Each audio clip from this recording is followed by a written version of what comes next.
제사장이 입는 옷을 에봇이라고 하죠. 근데 이 에봇의 가슴 부분을 우리가 흉패라고 하는데요. 이 흉패의 상단에는 상단 양 끝에 두 개, 그리고 하단 양 끝에 두 개, 이 모두 합쳐서 네 개의 고리가 있었습니다.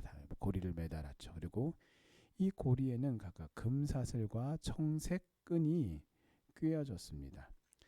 이 고리에 매단 이 금사슬과 이 끈의 역할은 뭐냐면 에봇을 붙들어 메어서 흔들리지 않도록 하는 역할을 했습니다. 그래서 흉패의 상단은 이 에봇의 견대, 이 어깨 부분과 연결시키기 위해서 위쪽으로 당겼다면은 이 에봇의 하단에 있는 두 고리는 이 반대로 허리 쪽으로 당겨 주어야 했기 때문에 하단에 매단 금사슬을 허리 쪽으로 팽팽하게 잡아 당겼어요.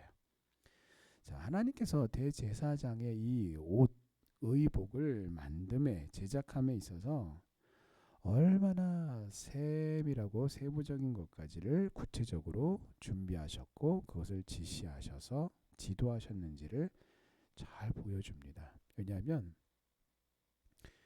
하나부터 정말 열까지 그 어느 것 하나도 하나님이 말씀하신 것 외에 만든 게 없어요. 이 모든 것들이 다 여호와 하나님께서 말씀하신 대로 다 만들었더라. 이렇게 계속해서 확인을 지금 거듭하고 있습니다. 따라서 이 모든 세밀한 모든 내용들이 다 하나님께서 지시하신 내용이다라는 것이죠. 따라서 이것은 하나님께서 믿음의 백성들의 구원을 위해서 얼마나 철저하게 준비하셨는지, 또 독생자 예수 그리스도를 구속의 제물로 어떻게 철저하게 준비시키셨는지, 그리고 그리스도의 피의 공로로 구원받을 성도들에게 그 구원을 적용시키는 모든 그 과정을 일일이 하나님이 다 정하셨고 하나님의 전능하신 능력으로 한치의 오차도 없이 그 구원을 적용시켜 이루셨음을 보여주고 있습니다. 그래서 여러분 이 과정을 이렇게 묵상을 해보면 여러분 세상에서 사람들도요, 세상에 이 행사를, 이 이벤트를 나를 위해 준비했다니 라고 하면서 깜짝 이벤트를 당할 때 혹은 받을 때 가끔 보면은 이제 그래요.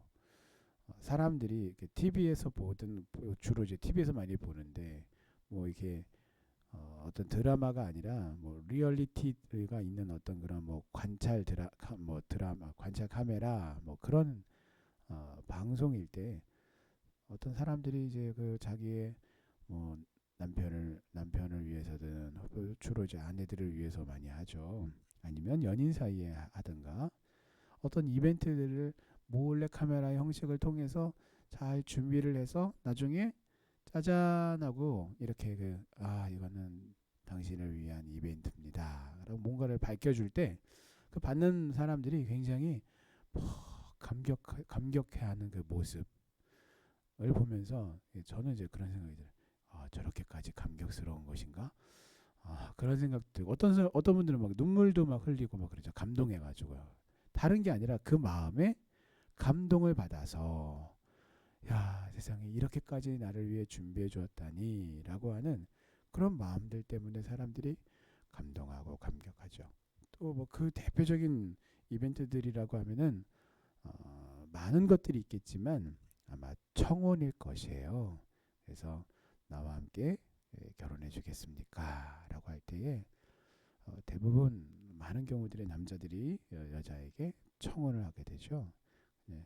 정말 감동하고 감격해하는 그런 모습들을 보면서 뭔가 이렇게 나를 위해서 세밀하게 이 과정을 정성스럽게 준비했다라는 것에서 사람들이 이렇게 감동을 받는구나. 근데 오늘 하나님께서 이 나의 구원을 준비하기 위해서 그 준비하심과 일하심 그리고 그 과정의 세밀함과 철저함을 볼 때에 우리가 사람이 하는 그 일에도 사람 사이에서 그렇게 크게 감동을 받는데 여호와 하나님의 그 일하심의 스케일이 어마어마하게 커요. 온 우주적인 스케일이에요. 그런데 규모는 우주적인데 그 안을 들여다보니까 너무나 세밀하세요.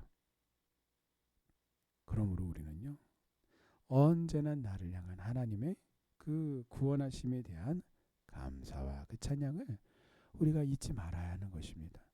사람 사이에서의 일에도 그렇게 사람의 마음을 감동시키는 것인데 하물며 여호와 하나님께서 나를 위해서 행하신 이 놀라운 구원의 그 감동하심의 역사가 어떻게 사람의 것과 비교할 수 있겠습니까?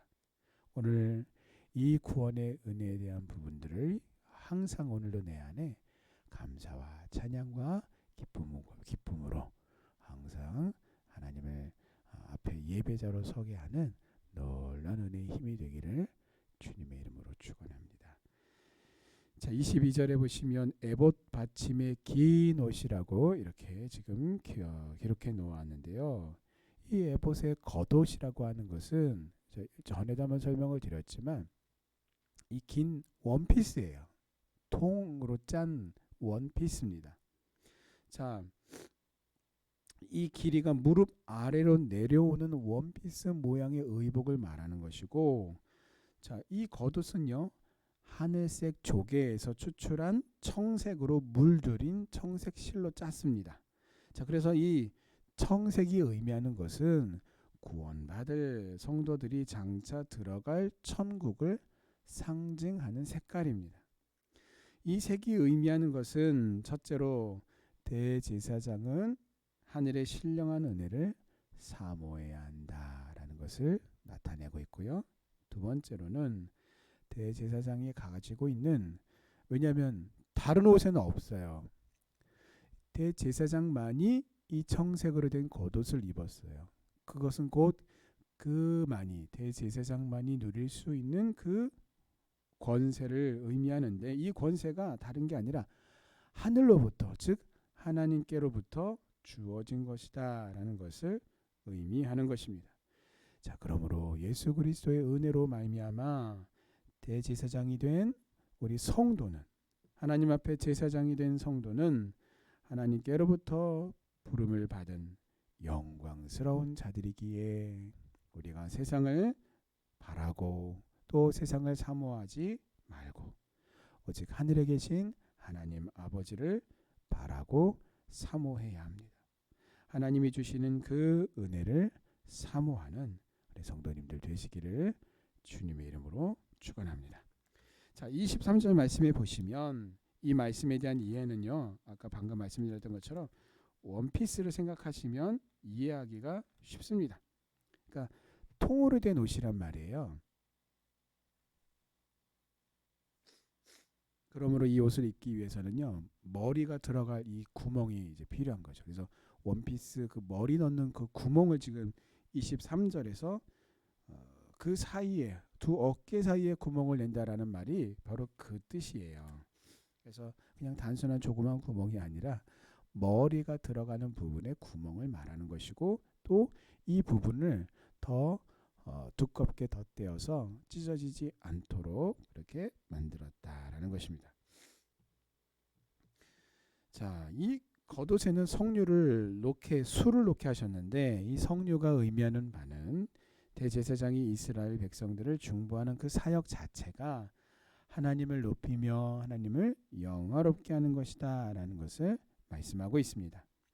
그리고 이 겉옷 아랫단 둘레에는요, 그러니까 이 원피스 끝자락, 이 끝단에는 돌아가면서 정금으로 된, 순금으로 된 이 만든 방울과 방금 말씀을 드렸던 색실로 수를 놓은 성료 장식을 번갈아 가면서 교차하여 집어넣었어요.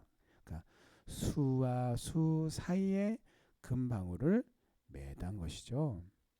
자, 하나님은 이렇게 제사장을 위해서 겉옷만 아니라 속옷도 지어 입히셨어요. 그런데 자, 이 속옷이라고 하는 표현 자체가 조금 우리로 하여금 혼동을 일으킬 수도 있을 것 같습니다. 무슨 말이냐면 오늘날 우리가 입는 속옷과는 개념이 다른 속옷이에요. 무슨 말이냐? 방금 말씀을 드렸던 이 원피스로 된 무릎 아래까지 내려오는 이 겉옷 안에 입는 옷이었기 때문에 속옷이라고 불렀단 말이에요. 명칭은 속옷이었지만 이 속옷이요. 속옷은 어디까지 내려왔냐면 발등까지 내려왔어요. 그러니까 겉옷을 입었는데 속옷이 다 보이는 거죠. 그리고 반팔인 청색 겉옷 밖으로도 이 소매 부분까지 드러났기 때문에 이것이 기능적인 면으로 봤을 때 오늘날 속옷과는 거리가 있었던 것이죠. 오히려 오늘 말씀해 보시면 진짜 속옷은 무엇이냐면 이 겉옷과 속옷 안에 입었던 반바지 모양, 허리부터 넓적다리까지 만들었던 이 속바지가 있습니다. 이것이 바로 진정한 속옷이라고 부를 수가 있는 것입니다. 그리고 속바지를 입힌 이유는요. 겉옷도 속옷도 모두 원피스 형태의 치마의 어떤 그런 형태였기 때문에 이 하체를 가리기 위해서는 바지 모양의 진짜 속옷이 필요했던 것입니다. 자, 그래서 여러분 어떻게 보면 그래요. 오늘날의 복색과 우리가 과거의 조선시대 때 복색이 굉장히 다르죠. 오늘날은 우리가 보통 서양식이라고 하는 옷을 다들 입고 살아요. 그리고 어떤 명절 때나 특별한 때만 우리가 한복이라고 하는 걸 입는데, 저도 이제 한복을 과거에 좀 입었던 적이 있는데 굉장히 간단해졌습니다. 정말 모든 게 뭐 찍찍이라고 부르는 그런 것들이나 아니면 고무줄이 들어가거나 굉장히 간단해졌어요. 근데 여성들이 입는 그 한복은 사실 더 복잡한 것으로 알고 있는데 굉장히 간단하게 입을 수도 있도록 만들었어요. 제가 지금 말씀드리는 거는 개량 한복을 말씀드리는 게 아니라 전통 한복인데도 불구하고 많이 입기에 편리해진 방법으로 그런 옷을 입는다라고 하는 것을 말씀을 드리는 거예요.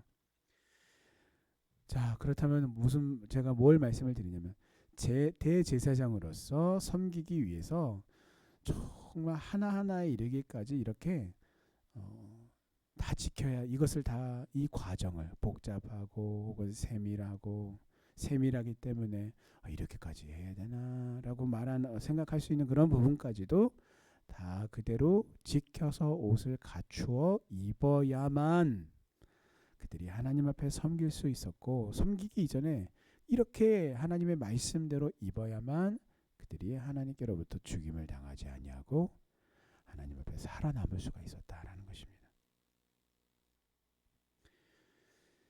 여러분, 성도인 우리도 마찬가지입니다. 우리는요 오직 예수 그리스도로 옷 입어야만 여호와 하나님 앞에서 성결한 자로 거룩한 자로 설 수 있어요. 우리의 행위가 거룩하고 성결하기 때문이 아니라 우리는 더러운 자들이고 죄인입니다. 우리의 그 죄성을 오직 예수 그리스도의 보혈 거룩한 그 피로 우리에게 발라주시고 부어주셔서 오직 그 보혈을 의지함으로 말미암아 우리가 하나님 앞에 거룩하다라고 일컬어지게 된 것일 뿐입니다. 그래서 여러분, 이러한 어떤 구체적인 그런 과정, 어떻게 보면 불필요하게 보이거나 혹은 실제로 그 입기에 이렇게까지 입으니까 너무 불편하네 라고 할 수 있는 그 옷들을요 하나도 빠짐없이 챙겨 입는 과정이 필요했어요. 이것은 이 대제사장이라고 하는 그만이 갖고 있는, 일반 제사장들은 갖고 있지 않는 어떤 그런 대단한 어떤 그런 권세, 권력, 이런 모든 영광스러운 직무 뒤에는 반드시 이에 준하는 책임이 뒤따른다라는 것을 의미하고 있는 것입니다. 자, 성도인 우리도 마찬가지죠. 오직 예수 그리스도를 덧입어야만 하나님 앞에 성결한 자로 거룩한 자로 설 수가 있고, 그리고 나서 믿음의 섬김을 감당할 수가 있는 것입니다. 자, 그러다 보니까 우리가 직분을 감당하고 또 어디서 어떤 일들을 맡아서 섬기고 얼마나 큰 일을 섬기고 또 얼마나 유명한 사람들과 함께 일을 하고, 사실 이런 것은요 전혀 중요하지가 않아요. 물론 정말 객관적으로 봤을 때 정말 안 중요한 것입니까? 아니, 중요하죠. 근데 그럼에도 불구하고 제가 전혀 중요하지 않다라고 말씀드리는 이유가 뭐냐면은, 여러분 보십시오. 우리가 세상에서 정말 좋고 비싼 것들을 입고 먹고 좋은 집에서 살아가느냐 아니면 그렇지 못하냐 이런 걸 두고도 사람들이 내 인생이 이렇다 저렇다 평가들을 스스로들 한단 말이에요. 근데 여러분, 죽으면 도대체 무슨 의미가 있습니까? 아무 의미가 없죠. 살아 있어야 그 모든 것들이 의미가 있게 되는 거죠. 마찬가지입니다. 우리가 얼마나 큰 일을 감당하고 얼마나 우리가 유명한 사람들과 함께 일을 하고 교회 안에서 뭘 섬기고 제가 교회에서 이런 일들을 했고요. 그래서 우리가 가끔 성도님들을 만나서 교제를 하다 보면 그것을 자기의 어떤 면류관이나 왕관처럼 자랑하시는 분들이 굉장히 많이 계세요. 그렇게 일할 수 있다면 그거 정말 감사한 일이죠. 하나님께 감사한 일인데, 문제는 그것이 자기의 자랑거리가 되고 타이틀이 되어서 그걸 전면적으로 다 그것을 내세워서 난 이런 대단한 사람입니다라고 하는 것을 강조하고 싶어하는 사람들이 있다라는 거죠. 꼭 큰 우리가 어떤 교계에서 큰 일을 감당해서만이 아니라 사람에게는 누구나 다 이렇게 자랑하고 싶은 욕구들이 다 있어요. 규모가 다 다르지만 그런 부분들이 있다라는 것이죠. 이 모든 것들이 중요하지만 우리가 만약에 예수 그리스도를 덧입지 않은 채 이런 일들을 추구한다면 그것은 아무런 의미가 없게 되는 것입니다. 예수님의 보혈을 날마다 의지하여 하나님 앞에 서는 우리 성도님들 되시기를 주님의 이름으로 간절히 축원합니다. 또한 예수를 의지하는 자로서 그 구원의 은혜를 받은 자로서 오늘 우리에게 마땅히 뒤따라야 할 것은 여호와 하나님께 성결한 자로 서는 것입니다. 그리고 그것은 곧 우리 주 예수 그리스도의 그 보혈을 우리가 간절히 의지하고 의탁하여 사는 것이에요. 여러분, 이미 우리는 예수 그리스도의 그 보혈로 말미암아서 예수를 나의 구주로 믿고 고백하는 순간 우리의 죄의 문제가 해결이 되었습니다. 하지만 그럼에도 불구하고 여전히 우리에게 필요한 요구되는 것은 무엇입니까? 날마다 그 말씀을 따라 또 성령의 인도하심을 조차 내 안에 죄를 향해 반응하고 또 정욕을 향해 탐욕 가운데 죄를 향해 반응하고자 하는 내 옛 자아와의 싸움이에요. 그런 나의 옛 자아를 부인하는 것이에요.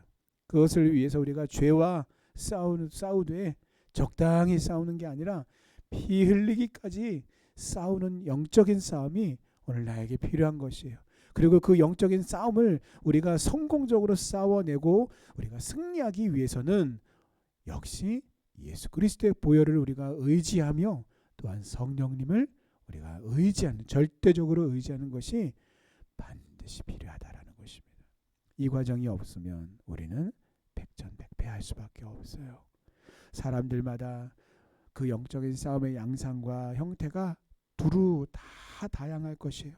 하지만 그 모든 영적 싸움의 그 근본적인 그 싸움의 본질은 모두가 동일합니다. 내 욕심을 따라 정욕을 좇아 내 옛 자, 죄를 저지려고 하는 내 옛 자에 내가 먹이를 줄 것이냐. 그 옛 자를 죽이고 오직 하나님께 거룩함을 좇아 행하게 하는 그 성령님의 인도하심에 내가 승복할 것이냐. 그것을 선택하는 것은 나예요. 그리고 그 선택에 따른 책임은 나에게 있는 것이에요. 여러분, 세상에는요 옷 한 벌에요 수백만 원부터 수천만 원 혹은 그 이상 가는 값비싼 옷들도 굉장히 많이 있습니다. 그런데요, 우리가 덧입은 이 옷, 우리 성도가 입은 옷은요 온 우주에 단 한 벌밖에 없는 그런 가장 귀한 옷이에요. 예수님을 믿고 구원받음 안에서만 주어지는 의의 옷입니다. 그리스도의 보혈로 말미암은 의의 옷을 입고 여호와 하나님 앞에 항상 그 말씀 위에, 그 믿음 위에, 예수 그리스도를 믿는 믿음 위에 서서 세상 끝날까지 성결하게, 거룩하게 영적 싸움에서 승리하고 승전가를 높여 부르는 우리 성도님들 되시기를 주님의 이름으로 축원합니다. 아멘. 기도하시겠습니다.